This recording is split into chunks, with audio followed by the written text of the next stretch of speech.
Oromoon disaayidaa godhu. Oromoon hiree murteeffannaa isaa haa murteessu.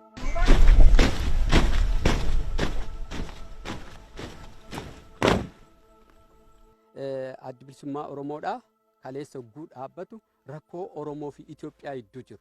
Rakkoo koloniiti. Rakkoo ganna 150 afaan qawweetiin qawweedhaan ijaaraman.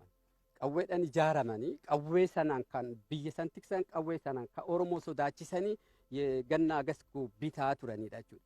Kanaaf nuti ka qabsoofnuuf Oromiyaa guutuutti bilisa baasuudhaan ummati kenna. Oromoon irreedhaan achi jalatti cabe bilisa ta'ee akka inni hiree isaa murteeffatu godhu.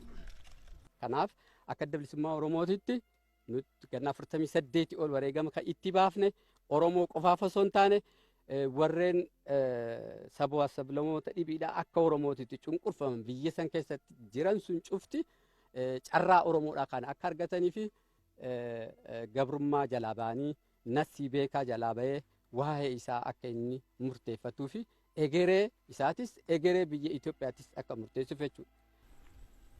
Kan boodan gargaan. Awwee buut.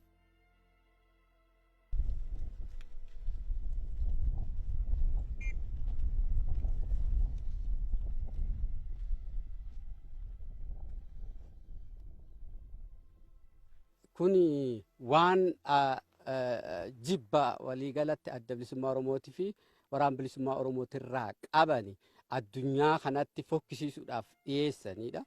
Egaa kanaan dura seenaa Oromoodhaa dogoggorsanii addunyaa kana keessa kaan ammas seenaa dogoggoraa adda bilisummaa Oromoo fi waraana bilisummaa Oromootirratti barreessanii addunyaa tanaan jibbisiisuu fi akka ilaalcha hin arganne goosiisuudhaaniif alatti nuti bilisummaadhaaf qabsoofna. Nami bilisummaadhaaf qabsaa'u bilisummaa nama dhibiidhaa hin sarbu. Bilisummaa nama dhibiidhaa hin sarbu. Agartee inni kun beekaa ta'e jedhanii waraana bilisummaa Oromootii fi adda bilisummaa Oromoodhaa biyyoota addunyaa biratti xureessuudhaaf mootummaan mataan isaa mootummaan Abiyyi waraana bilisummaa Oromoo fakkeessee ajjeesee warra kana satti ajjeesee jedhaa jechuudha. Malee nuti gonkumaayyuu kanan goonu nami bilisummaa isaatiif dhiiga cabsee lafee isaa cabsee bilisummaa barbaadu nama siviilii ta'e kan nagaatirratti kana hin godhu nuti kanan goonu. Seerri kennas abaa'oon baay'eetti dimokraataa seera qabaa waan mirga nama dhalaatiif mirga nama gonkumaayyuu hin sarbu.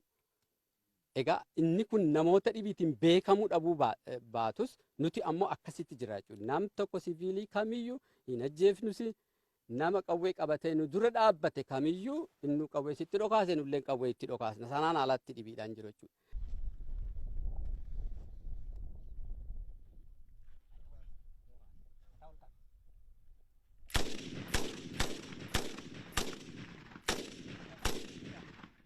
Nuti akkaataa itti biyyattii tana yookaan mootummaa kana ittiin lollu siistama mataa keenyaa qabna.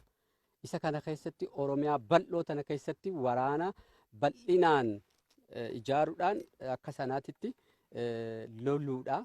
Enzan xumura irratti Finfinnee qabachuudha. So kan godhaa jirrus kana. Naannoo Finfinneedhaa guutumaa guututti kaabaan bahaan lixaan itti marsinee jirra jechuudha. Humna xixiqqaadhaan kukkunnee bakkoota adda addaati irratti kukkunnee boodarra immoo walumaa galatti qabatuudha siistamii nuti itti yaa'aa jirru kan. Sababi isaatis nuti riphee lolaadhaa nuti gargaarsa dhibiidhaan qabnu addunyaan nu gargaartu kan nu gargaarus uummata keenya ajjeefneet duuneet qawwee hidhannee qawwee isaan irraa baafneet sadarkaa kanatti hin dhufne jechuudha.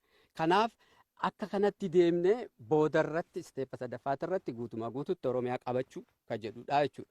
Egaa akkuma amma deemaa jiru kanatti yeroo murtaa'e keessatti akkamittiin bakka kanatti dhiyaannaa kan jedhu osoo wareegama guddaan hin bahin akkaatuma itti yaanee guutumaa guututti Oromiyaa itti dhuunfannu keessatti hojjetaa jirra.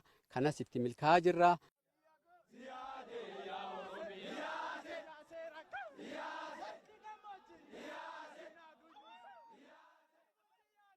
waliigalteen TDF waliin goone waliigaltee sadarkaa duraati waliif hin mallatteessine. Ammaatti bakki itti walitti dhiyaannu firoontii keenya keessa kaaba Oromiyaati. Kaleessa akka turaniis turan nuti har'a impaayereetii tana kan bulchaa jiru PP'n ummata bakkoota jiran cufatti ijjeesaatii fi mana irratti gubaa qabeenya isaanii saamaa jira. Tigraay irratti illee the same sanuma dalagaa jiru. Oromiyaa irratti ganna 3 garuu kan hin mul'atin, kan dhoksaa, kan ukkaamame, kan addunyaan hin dhagayin hin argin TPLF addunyaan agarteefiti. Garuu ka Oromiyaa keessatti ta'e ka TPLF sin dachaa 10 kan ta'u ganna 3 keessatti. So wal fakkaataa qabna. Kanaafuu isaa waliin qindeeffannee mootummaa abbaa irreedhaa kan mirga uummata sabaaf sablammoota biyyattiidhaa sarbee jiraatu kana waliin buusuudhaaf waliigaltee sadarkaa duraatti godhamee jira. Gara fuulduraattis egaa kana caalaa allaansii uumamuudhaaf isaan bira dabre warra akka Sidaamaa, warra akka Affaar, warreen akka Beenishaangul, Qimaantinsoon warroota kana waliinis qindoomina mootummaa kana buusuudhaan mirga uummata Oromootis ta'e uummatoota sabaaf sablammoota akka kabajamu godhuuf waliin qindeeffatuudhaaf ni deemnaa jechuudha. Ammaatti waliigaltee sadarkaa duraa goone duraan kan itti aanutti ammoo akkasii ijaan.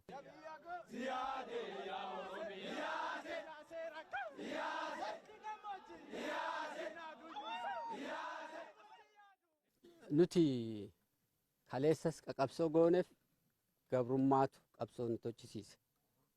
Ummati Oromoodhaa fedhee mootummaa Itoophiyaa jalatti Itoophiyaa jedhee hin bulle irreedhaan bulame. Mirgi ummata Oromoodhaa haa kabajamudha. Mirgi ummata Oromoodhaa haa kabajamu. Oromoon disaayidaa godhu. Oromoon hiree murteeffannaa isaa haa murteessu. Kanaaf gara fuulduraatitti yoo haallan jijjiirame dhufee Oromoon ka barbaadu Itoophiyaa haarettiin barbaada yoo jedhe Itoophiyaa haarettii sana akkaataa itti ijaaru Oromootu murteessa. Lakkii deemsi kunuyyuu baragaan akkasii ittiin jenne nu Oromiyaa mataa kennaa dandeennaa jedhe Oromiyaa murteessuu danda'a.